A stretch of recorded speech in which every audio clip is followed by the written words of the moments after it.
Hello everyone, this is C A Shejal and I welcome you all to my channel the commerce bench.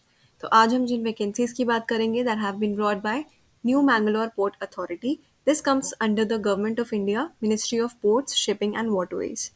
Now यहाँ पर आपको online apply करना होगा इनकी official website के through. सारे इंपॉर्टेंट लिंक्स आपको डिस्क्रिप्शन बॉक्स में मिल जाएंगे।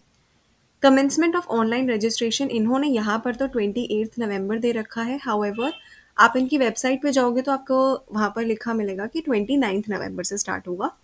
तो आप 29 से ही अप्लाई करना स्टार्ट कर सकते हो। ओके, आगे बात करते हैं। यहाँ पर closure of registration of application दे रखा है डेट 27 दिसंबर 2024। सो 1 मंथ टाइम है आपके पास। एंड एक ऑनलाइन एग्जामिनेशन होगा आपका सिलेक्शन से पहले, जिसके बारे में ये आपको 15 डेज पहले ही बताएंगे ऑन NMPA's वेबसाइट। तो आपको ये वेबसाइट जो है यहाँ पर कोटेड है, इसको चेक करते रहना है time to time for any updates. So अब इन वैकेंसीज की डिटेल्स देख लेते हैं। The name of the post of the first vacancy is accounts officer. यहाँ पर आपका जो बेसिक पे रहेगा वो 50,000 रुपीज़ टू 1,60,000 रुपीज़ रहेगा। प्लीज़ नोट ये बेसिक पे है, इसमें अभी आपके एमोल्यूमेंट्स वगैरह सब कुछ ऐड होगा एंड वो फिगर भी इसमें इसी वीडियो में आपको आगे पता चलेगा कि ग्रॉस पे क्या है इनका। यहाँ पर वन वैकेंसी है। Maximum age limit to apply is 30 years and this post is reserve for OBC category candidates. Essential qualification देखें तो you either have to be a chartered accountant और a cost and management accountant to apply. And desirable में इन्होंने बता रखा है कि आपको अगर 2 साल का, एटलीस्ट 2 साल का एग्जीक्यूटिव कैडर में in the field of finance and accounts experience है तो that will be a plus point for you. This is just desirable. Okay, ये कोई एसेंशियल चीज़ नहीं है अप्लाई करने के लिए। तो अगर आप फ्रेशर हो तब भी आप इस पोस्ट के लिए अप्लाई कर सकते हो अगर आप ट्राई करना चाहो तो। इसके बाद अब सेकेंड वैकेंसी की बात करेंगे। Assistant accounts officer is the name of the post and यहाँ पर जो बेसिक पे रहेगा वो 40,000 रुपीज़ टू 1,40,000 रुपीज़ है। Number of vacancies is 2 and जो मैक्सिमम एज लिमिट है वो 28 years है।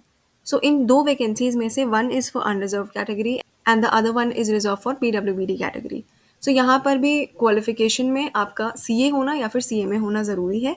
डिज़ायरेबल या फिर कुछ भी एसेंशियल वर्क एक्सपीरियंस की यहाँ पर बात बिल्कुल भी नहीं करी हुई है, इसीलिए अगर आप एक फ्रेशर हो तो आप ज़रूर अप्लाई करो यहाँ पर असिस्टेंट अकाउंट्स ऑफिसर के लिए। एज रिलैक्सेशन क्राइटेरिया देख लेते हैं। अगर आप SC ST कैंडिडेट हो तो 5 years का रिलैक्सेशन है। OBC कैटेगरी से बिलोंग करते हो तो 3 years का।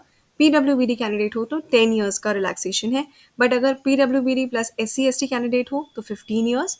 PWBD प्लस OBC कैंडिडेट हो तो 13 years का रिलैक्सेशन है। अब इन्होंने यहाँ पर एक स्पेशल पॉइंट मेंशन करा है कि अगर आप चाहते हो तो आप मैक्सिमम 2 पोस्ट के लिए अप्लाई कर सकते हो, जितनी भी पोस्ट यहाँ पर दे रखी हैं नोटिफिकेशन में। हावेवर आपको सेपरेट एप्लीकेशंस डालनी होंगी दोनों पोस्ट के लिए एंड सेपरेट फ़ी भी जमा करनी होगी। अब बात कर लेते हैं एमोल्यूमेंट्स एंड बेनिफिट्स की थोड़ा डिटेल में। सो बेसिक पे तो मैंने आपको बताया ही था। अकाउंट्स ऑफिसर वाली पोस्ट के लिए 50,000 रुपीज़ है एंड असिस्टेंट अकाउंट्स ऑफिसर के लिए 40,000 है। यहाँ पर इन्होंने टोटल एमोल्यूमेंट्स भी कैलकुलेट करके बताए हैं कि 91,000 रुपीज़ है फॉर क्लास 1 यानी कि for accounts officer post and 73,000 for assistant accounts officer post, that is class 2।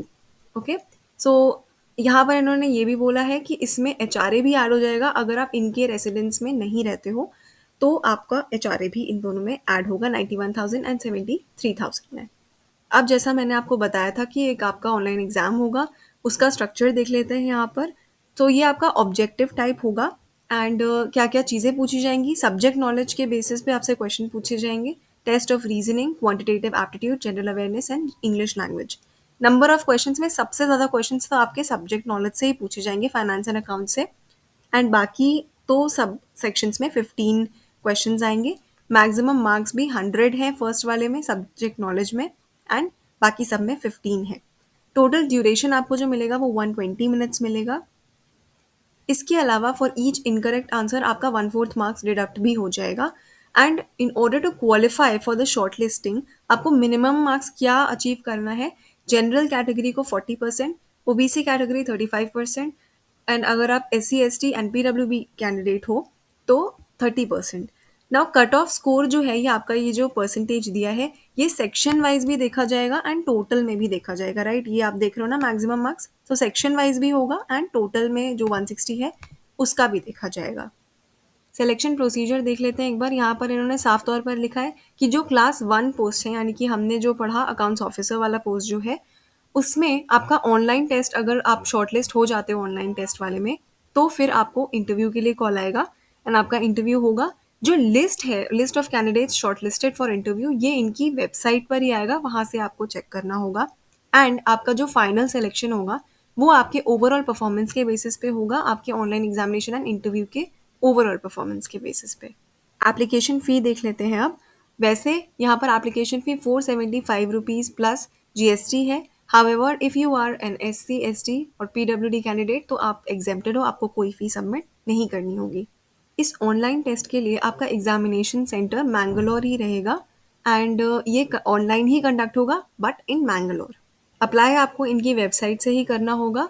सारे लिंक्स आपको डिस्क्रिप्शन बॉक्स में मिल जाएंगे। So if you found this video helpful, please share it with your friends, like this video and subscribe to my channel for more such content. Thank you so much.